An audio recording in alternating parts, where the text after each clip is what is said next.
I tell the guys, we're thin but mighty. Anybody that's ever asked about our program over the last few years, I've been saying the same thing. And Princeton's always been a tough football team.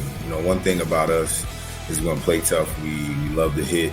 Hitting is like preached, and it's like the gospel in Princeton. I don't want to have all these rules and all these things that you got to try and memorize. Just the word all in. All in. There was a lot of, lessons being learned. But I got a group of guys who want it, and the biggest thing is sometimes they just don't know how. It was certainly emotional, no doubt about it. It always is between us and Ocean City. I don't like losing. The kids don't like losing. And I don't want to lose to the same team over and over and over again. We want to win a state championship. What's going on, everybody? Welcome into Cal One-on-One right here on Cape Atlantic Live. I'm your host, Nick Kosko. Of course, we are presented by Ulmer's Appliance Service. And with me tonight is Wildwood Catholic head coach Will Wareham. Coach, appreciate you hopping on as we continue our basketball preview series just a week away from the season tipping off. How's everything been going for you guys as you guys look to improve upon a playoff run last year in 2024? Things are going well, Nick, man. First and foremost, thanks for having me on. Really, really exciting couple weeks here behind, that we have it behind us now. Looking forward to getting started with some real gameplay next week. Finish up this week with two more scrimmages. One at we scrimmaged at Kingsway yesterday. Monday. Tomorrow we are at Central Regional, and then Saturday at home against EHT, and then get the season kicked off. But really looking forward to, like you said, build off a little bit of a playoff run.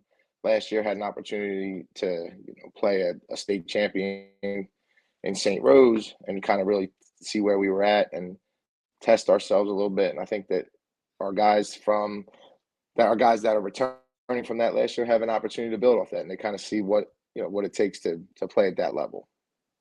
So when you talk about playing at that level, of course, people who are very familiar with Wildwood Catholic will know that even just as recently as about 5-6 years ago, they were one of the forces down here in South Jersey in terms of the publics and the non-public schools all combined with, again, running around and kind of being at the top of the Cape Atlantic League and making some deep playoff runs with a couple of Division I players that to boot as well. So when you look at last year's finish, St. Rose, state championship caliber team, you see how you measure up to them last year, and you see the development over the course of this offseason.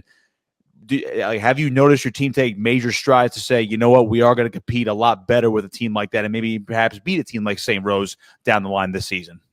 Oh, for sure. I mean, to think about beating a team like St. Rose is, for most people, they're probably shaking their heads thinking you're nuts, But again, on different shows throughout the year and different interviews last year, I'm a big proponent of saying if I'm telling you what our goals are and you're not shaking your head, then we're not thinking big enough. And kind of alluding back to what you said with the reputation that Wildwood Catholic has, coming to the late 2000s, Wildwood Catholic is more or less was the gold standard in the Cape Atlantic League in the mid to late 2000s. So, or going into the 2020s, it just was a matter of the last couple of years, COVID, a couple of different things that maybe factored into kids maybe not choosing not to come to school here or so on. But, the bottom line is I think we're really, really on track to putting the basketball team back in that category. A lot of it has to do with the scheduling, with being able to place kids at the collegiate level. That stuff that plays up to kids, and I think that we built upon that reputation that Wildwood Catholic had in the past, and we were able to kind of continue to take it to the next level.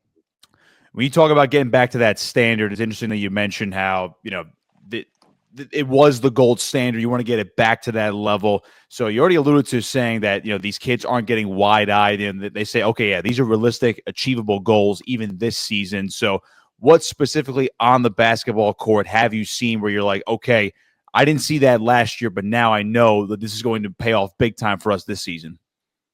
A lot of it comes down to the experience. We have an experienced group back. Practices have been completely a joy, and as far as guys understanding exactly where we're going on the court, what the drills entail, what we're looking to accomplish, what the correct things, what the things that the coaching staff's looking for, what they, what the point of emphasis in that particular drill is. So I think that that's just going to help us so much more as we go into the season, and really, just being exposed to that level of competition. Played St. Rose, played College Achieved, 2 times against Middle Township, going up and playing at Sterling in an MLK Day event, different things like that. It's going to just pay dividends down the road.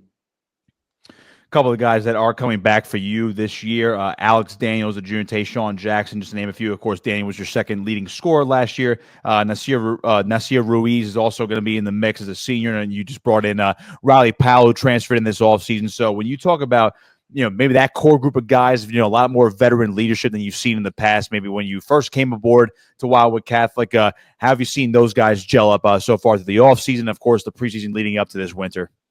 They all, with the exception of Riley, that I can't speak on just because of the point in time when he actually transferred into our school. Those guys had unbelievable summers between Alex, Nas, Tay, even Ryan McGrath, up until the fact that he rolled his ankle. He'll be back. He's a senior too that was kind of bitten by the injury bug as last year. He'll play a huge role for us this year going in. But the teams that are serious about their basketball program, they play year round, and we're one of them, right? We play as much as we possibly can. Different events up the road, different events. Almost anywhere there's an opportunity for us to play, we're willing to jump on it. So, again, all that stuff we're hoping pays off big time as the season goes on. And the guys that you did mention, I mean, they now have 3-4 years of varsity basketball under their belt, and you win with guys who have experience, right? And especially at the high school league, it's very hard to compete for a league championship with a group full of freshmen or sophomores, and if it happens, that's awesome, but it's not typical. So if you have an opportunity to win, it's typically with older guys, right? If you look at the past Cape Atlantic League champions, they've done it with older guys, and that's what we're hoping that we can kind of end up in that fold, and because I think we do have a really good amount of experience. Obviously, the guard play, we'll get our guys there, but for the guards, they're kind of just first time being exposed to full-time varsity basketball. But as far as the guys that you did mention, I really like where we're at. When you look at the preseason work now, I'm always curious to how the coaches start ramping up these kids. And I know Wildwood Catholic a little bit different. There is no football. I know there's other fall sports where these guys might play, but it's a lot of big time basketball when it comes to Wildwood Catholic. What was the preseason plan like for you guys, where you start to ramp these kids up? I mean, does it start with, all right, early on, we're going to ram you with conditioning, get you back into basketball shape, and then we'll work on skills and development, or is it the opposite? Or how do you blend those two things together as you lead up to next week's season opener? So it's funny, we don't have football, but we do have soccer, and a good portion of our guys played soccer this year. Our soccer team had some success. I think they made a little bit of a run in the state soccer tournament. So we were, a couple of our guys were delayed getting back to us. But as far as the full-time year-round basketball guys, I mean, it didn't stop for our guys. They played, like I said, the season ended. They were back in the gym a week or so later. Once I was able to, get in the gym with them once summer started, we played in, different summer leagues, different summer events. Then in the fall, we had some guys go and play up at different events all throughout the fall, and leading right up. Literally, they played in an event the weekend before Thanksgiving. So, the ball hasn't stopped bouncing for a lot of those guys. The conditioning in soccer is probably second to none. So we were fortunate to get our soccer players back in good shape. Without a doubt. I'm curious about yourself and your staff and the way you guys have adjusted over the last few years. You go back to when you were brought on as the head coach of this school just like a couple of years ago.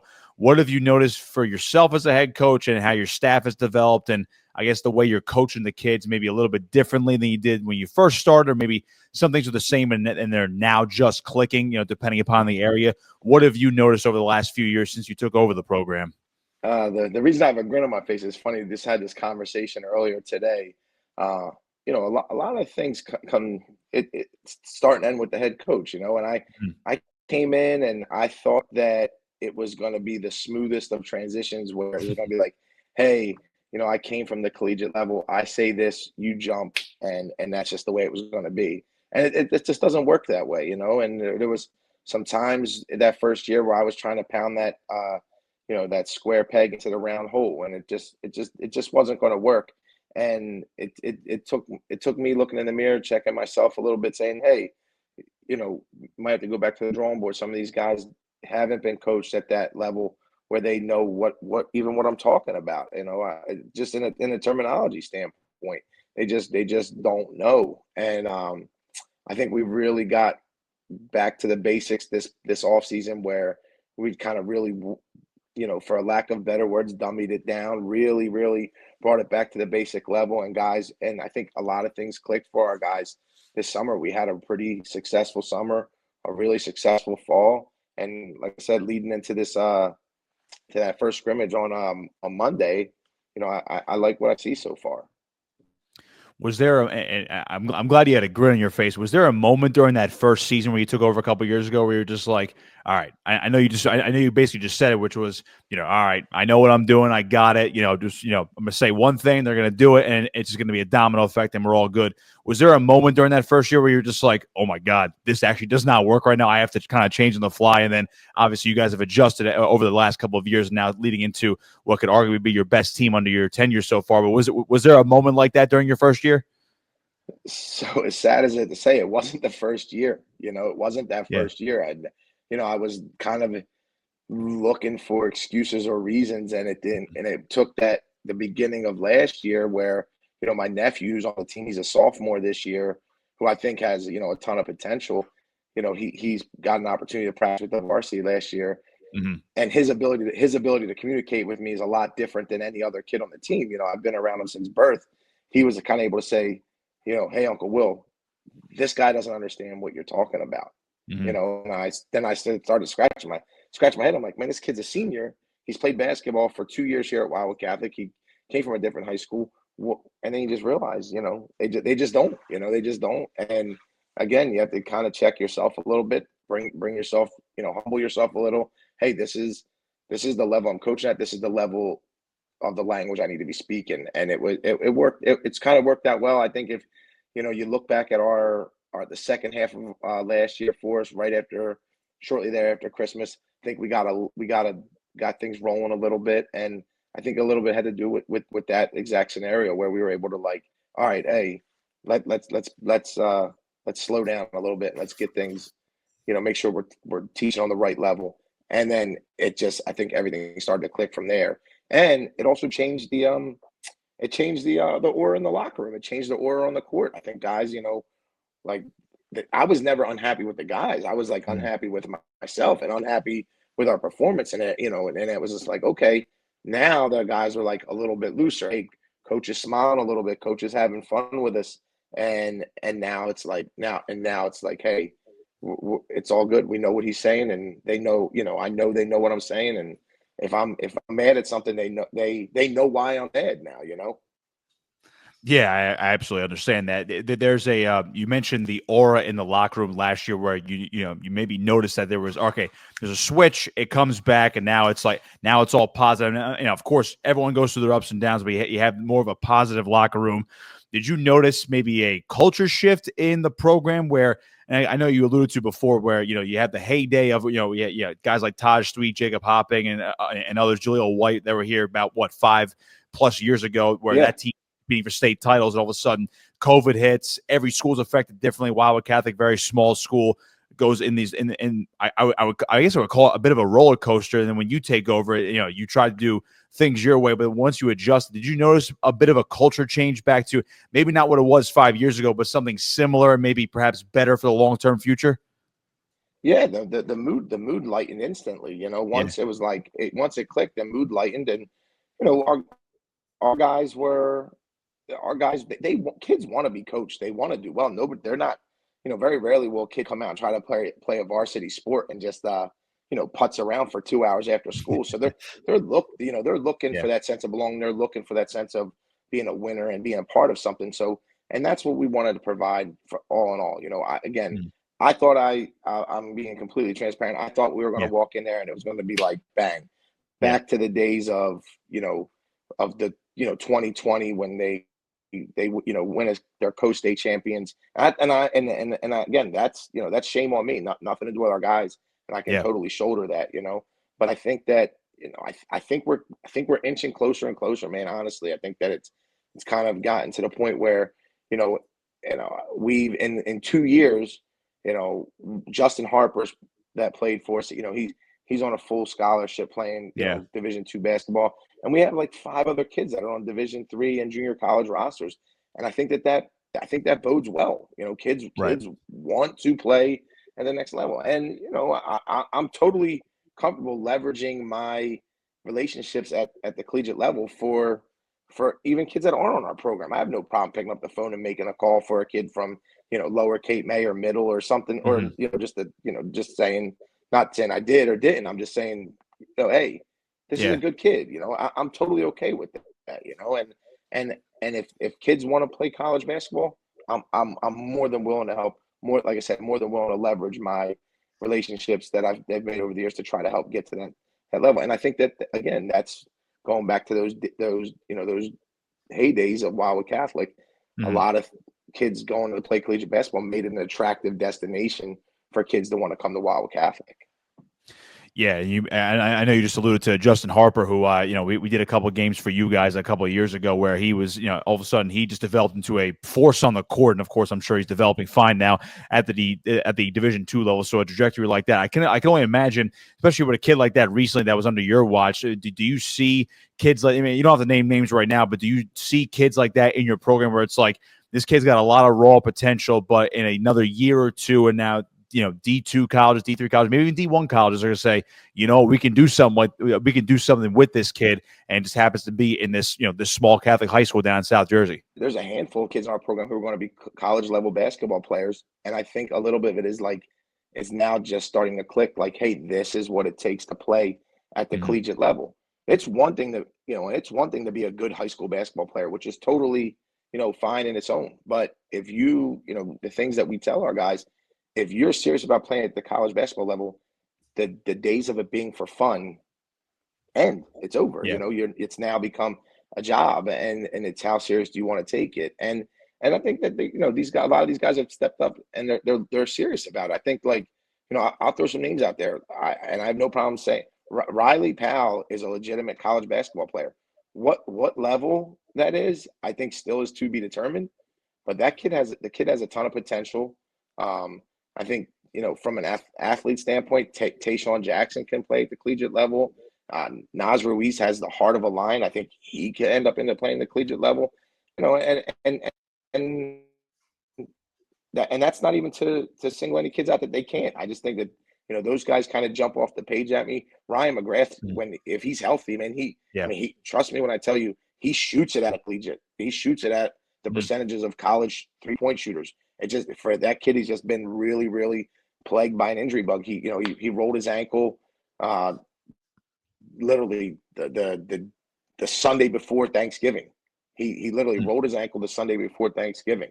And so then last year he ended up getting an infection in his hip, and he missed like a month and a half. So, I mean, but as far as shooting, he's got good size, he's 6'2", 6'3", can really, really stroke it. So I think we have, some pieces, and, I don't want to put any kind of prediction or projection of where I think we end up in our division or the Cal this year. I think that would be really unfair to put that kind of pressure on our guys. But to answer your initial question, as far as having guys, I think we have guys that can legitimately play at the collegiate level. Without a doubt. And you mentioned the division you guys are in for the Cape Atlantic League this year in the American Division: Mainland, Middle Township, Millville, Ocean City, St. Augustine Prep, and of course St. Joe's Hamilton. So it is a loaded division. Of course, some of those other teams are rebuilding as well after graduating some big senior classes. But of course, everyone looks at Middle Township and of course, St. Augustine Prep as some of the top teams that are going to be in the conference this year. So, Coach, a couple more for you again. I appreciate your time. I was talking to a couple of coaches. I believe it was Kyle Dine the other day. He mentioned how we were talking about gyms the other day in terms of the unique atmospheres in South Jersey. And for those who don't know about Wildwood Catholic, it is one of the most unique atmospheres in probably the entire state. Actually, the court's just a tiny bit smaller. Mid court's a little weird. It's got it's got 2 lines that the fans are right on top of basically the players, and there almost is no bench area at that point. What can you say about the uniqueness of the Wildwood Catholic gym for those who haven't been in it before? Haven't been in it before and having to broadcast from the literal corner and standing up like almost catching a pass or something. What can you say about Wildwood Catholic's gym? I mean, Nick, just everything you just touched on, right? The uniqueness. Who doesn't want to play in a place that's unique, right? You start talking about playing in unique places, but I think about just the opportunity that if you were to put a picture of the Wildwood Catholic gym on, we'll go Middle Township, Pittman, and Camden East Side. You'd have trouble distinguishing those three from one another, right? There's no missing our gym, no missing it, right? So, like you said, from the two lines, from the bleachers that go all the way up on like almost a 90-degree angle. Yeah. I don't know. I would put that gym up against any place in New Jersey when it's filled, to the rafters like that can compare as how exciting that environment can get. I mean, I went to Lower Cape May. I would tell you back in the 90s, that gym looked exactly the same. And it was my favorite place to play then. And I didn't even go to Wildwood Catholic, right? Like there's nothing better. There was nothing better than the kids, the kids being right on top of you, the place being going crazy. It's an unbelievable environment. And, again, that's something that we want to get it back to. We want to get it back to where every game sold out by the JV, by the middle of the JV game. We want that place sold out. It's an unbelievable equalizer for us, especially when you start to get to play those real special games, those Cape May County winter games between ourselves, Middle, Wildwood, Lower Cape May, and we have an opportunity for that this year for everybody to come to our gym, so it's going to be good. It should be a great year. Yeah, when I've seen that gym packed, I'm looking up at the rafters. I'm trying to broadcast the game, and I look up, and I'm looking straight up, and there are kids that are almost on the ceiling, which is kind of insane. So I'll tell you what, it does get loud in there. It's one of the more unique environments I've ever seen in terms of a high school basketball gym. So I'm looking forward to seeing what you guys can bring to the house this year. So you guys open up at Millville next week on December 17th, next Tuesday, and you'll have your home opener against Ocean City, another Cape May County team. Although I think some people forget it's in Cape May County, considering it's right by Atlantic County on the border right there. But those are your first two games next week. I can only imagine the excitement is built. So I'll leave you here with this. I can only imagine the excitement's building now that you're basically a week or less away from that season over. The kids are probably ready considering all the work that's been put in up to this point. And they definitely are, man. I know exciting is obviously the most simplest way to put it. Right? We couldn't be any more excited than we are. Nick, before we jump off, man, I definitely just want to mention how much I appreciate you, Matt Ulmer, Brian Kniff, and all the other people in our area that dedicate their time to local sports scene. It really makes it special for the kids and the local fans. It just brings a special feeling to the season, and that's one of the things that drew me to coach. Back in my hometown, home area. The sport of basketball in the wintertime is very, very special there. And with all the work that you guys put in, and I know you guys do it for peanuts, if anything. I've been there in my life, being a private in the Army, and I know what it's like to do things out of passion and love. And again, I really appreciate what you guys do. Hey, we appreciate that as well. This is a big, it's a big passion project for us. We love bringing the attention to the area because there's a lot of untapped potential in terms of the kids and the teams and the stories and, of course, the coaches. So Will Wareham with me here on Cal One-on-One presented by Ulmer's Appliance Service. Coach, good luck this season. Can't wait to cross paths with you down in Cape May County, or if you're obviously make the trip up to Atlantic County, a little bit easier for me. About a 5 minute drive down the road to mainland or something like that. So again, appreciate your time and good luck this season.